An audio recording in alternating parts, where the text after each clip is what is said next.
Eu quero pregar em 10 minutos. Isso mesmo. É uma palavra de 10 minutos.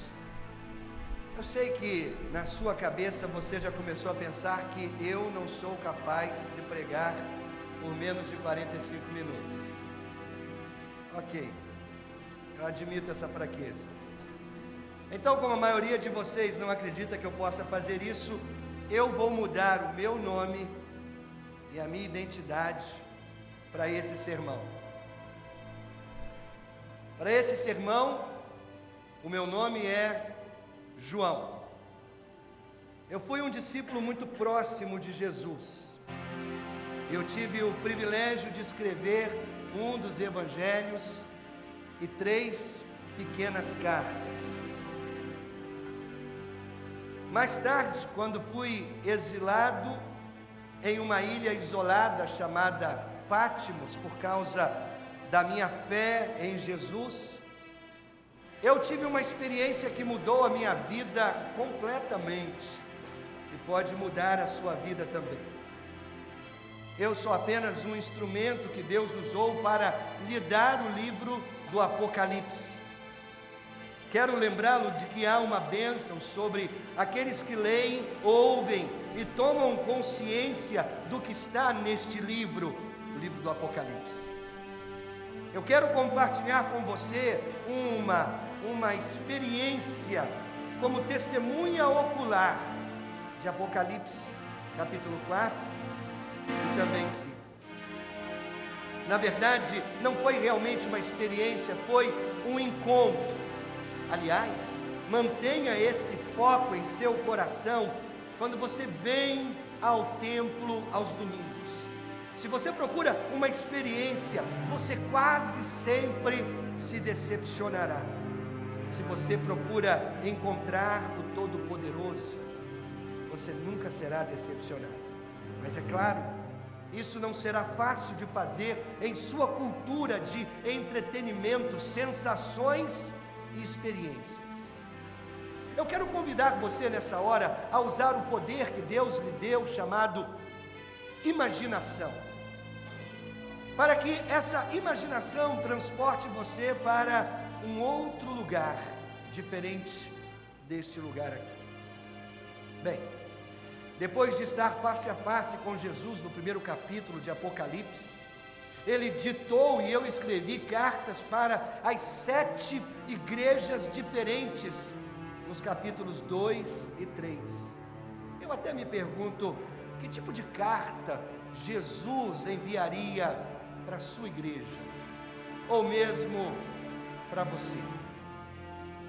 Quando sentia que não podia mais suportar aquele encontro sagrado, eu olhei para cima e vi uma porta aberta para o céu. A mesma voz que eu tinha ouvido antes, a que soava como uma alta trombeta, sussurrou nos meus ouvidos dizendo: suba aqui e eu vou lhe mostrar o que acontecerá no futuro. Eu nem lembro de ter atravessado a porta, mas de repente eu fui introduzido na sala do trono de Deus. Eu poderia dizer que Deus estava sentado no trono, mas eu não consigo descrevê-lo para você, porque Ele é totalmente indescritível, incompreensível. A grandeza de Deus sempre excede o nosso alcance. Enquanto procurava as palavras certas, eu pensei em joias de cores vivas, em pedras preciosas. Eu fiquei aterrorizado, mas também fiquei aliviado quando vi um arco-íris em cores vivas, que que cercava o trono, porque isso me trouxe de volta a promessa de aliança feita por Deus com Noé. Sempre que eu vejo um arco-íris, isso me faz pensar no sorriso de Deus. Havia relâmpagos saindo do trono, havia sons de trovão. Isso me lembrou Êxodo no capítulo 20, quando Deus sacudiu toda aquela montanha após dar os 10 mandamentos a Moisés. Vi 7 lâmpadas em chamas e vi também o que parecia um mar de vidro diante do trono. Então eu vi 24 outros tronos com 24 anciãos sentados nele, e em seguida estranhas criaturas de 6 asas com muitos olhos apareceram. Dia e noite eles nunca param de cantar e dizer: Santo, Santo, Santo é o Senhor Deus Todo-Poderoso, que era e é e está por vir. Você sabia que a primeira e a última canção da Bíblia exaltam a santidade de Deus? Cada vez que eles repetiam esta frase, os 24 anciãos caíam em adoração e lançavam suas coroas diante do trono. Eu nunca tinha encontrado esse tipo de adoração antes, nunca. Eles exaltaram em louvor, proclamando: Tu, Senhor e Deus nosso, és digno de receber a glória, a honra e o poder, porque criaste todas as coisas e por tua vontade elas existem e foram criadas. Quando olhei mais de perto, eu vi na mão direita de Deus um rolo. Ele estava escrito em ambos os lados e selado com 7 selos.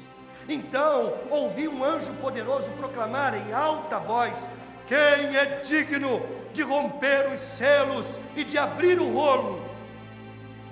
Sua voz estrondosa ecoou em todo lugar no céu, na terra e mesmo debaixo da terra. Mas eu olhei em volta e ninguém se apresentou. Ninguém. Não havia ninguém qualificado para fazê-lo em todo o universo. Não havia anjos poderosos, nem presidentes, nem políticos, nem príncipes ou reis, nem filósofos, nem mesmo pastores. Sua busca foi respondida com silêncio. Que sentimento terrível! Eu me quebrantei com isso. Eu chorei muito. Eu sou normalmente contido, muito reservado, muito diferente de Pedro, impetuoso, que chorava o tempo todo, mas naquele momento eu não consegui reter as minhas lágrimas. Na verdade, eu lamentei alto, todo o meu corpo tremia, porque ninguém foi encontrado que fosse digno de abrir o rolo ou olhar o seu conteúdo. Mas então um dos anciãos se levantou animadamente e disse: Não chore, eis que o leão da tribo de Judá, a raiz de Davi, venceu para abrir o livro e seus 7 selos. Nesse momento eu levantei a minha cabeça para ver um leão feroz, mas em vez disso eu vi um cordeiro que tinha as marcas do abate sobre ele. Era Jesus, o meu Jesus.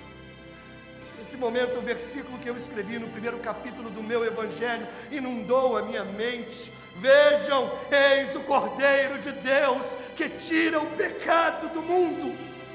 Ele estava vitoriosamente no centro do trono, e ele veio e tomou o livro, e quando ele o fez, as criaturas e os anciãos caíram diante do Cordeiro. Cada um tinha uma harpa, e eles estavam segurando taças de ouro cheias de incenso.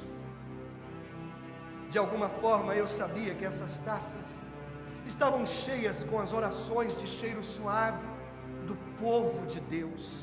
E eu imediatamente me perguntei: quantas das minhas orações estavam lá naquelas taças? Por que não orei mais? por que não contribuir para encher aquelas taças com as minhas orações?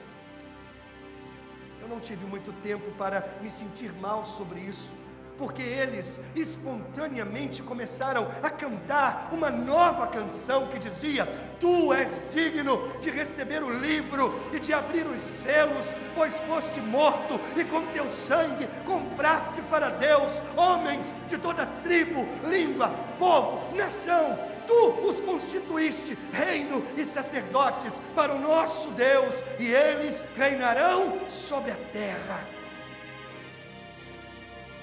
Eu nunca tinha ouvido um canto como esse em minha vida, nunca. Até que eu vi um coro angelical incrível. O som era ensurdecedor. Havia tantos anjos que eu não podia contá-los. Milhares de milhares, milhões de milhões. Esse era o número mais elevado que tinha em nossa língua para que eu pudesse contar. E eles cantavam em uma voz estrondosa: digno é o Cordeiro que foi morto de receber poder, riqueza, sabedoria, força, honra, glória e louvor. Como se isso já não fosse suficientemente esmagador, o louvor cresceu ainda mais quando ao coro dos anjos se somaram todas as criaturas existentes no céu, na terra, debaixo da terra, no mar e tudo o que neles há. Eles fizeram os alicerces celestiais tremerem com outro hino poderoso que dizia: aquele que está sentado no trono e ao Cordeiro sejam o louvor, a honra, a glória, o poder para todo sempre. Tomados pelo peso desse louvor, os 4 seres viventes disseram: amém. Essa afirmação significa assim seja. Querido, há algo poderoso quando nós nos unimos num forte amém. Repita comigo: amém. E depois do amém, os anciãos se prostraram novamente e adoraram a Deus. Eu quero terminar o meu testemunho com alguns pensamentos sobre o trono. Primeiro, no meio do seu sofrimento, agarre-se à soberania de Deus. Quando você é jogado de um lado para o outro pela vida, lembre-se: Deus está no trono. Não é fácil manter isso no foco, mas, queridos, a realidade final é a centralidade do trono, como aparece 15 vezes apenas nesses 2 capítulos de Apocalipse. O que quer que você esteja passando agora mesmo é dependente, é subserviente ao que acontece na sala do trono de Deus. Mantenha uma perspectiva celestial quando você enfrentar problemas. Segundo, pratique o louvor e a adoração aqui e enquanto você viver, porque é isso que você fará quando estiver lá. Você sabia que há mais de 20 canções diferentes apenas no livro do Apocalipse? Deus é digno de ser adorado com cânticos e louvores. Finalmente, a história não é acidental. O aleatório ou o acaso não controlam o universo. A vontade de Deus será feita. Jesus Cristo é Senhor da história e Ele dá à história o seu significado. Tudo está se movendo em direção à gloriosa volta de Cristo, que será seguida por um dia de julgamento. O leão que governa e ruge é o Cordeiro que vive e ama você.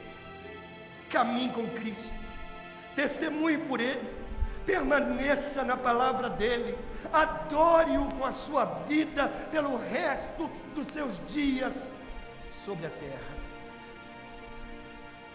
Do Gênesis ao Apocalipse, nós o vemos como Cordeiro, leão e Senhor. Então que Ele seja também em sua vida cordeiro, leão e Senhor. Amém, amém e amém.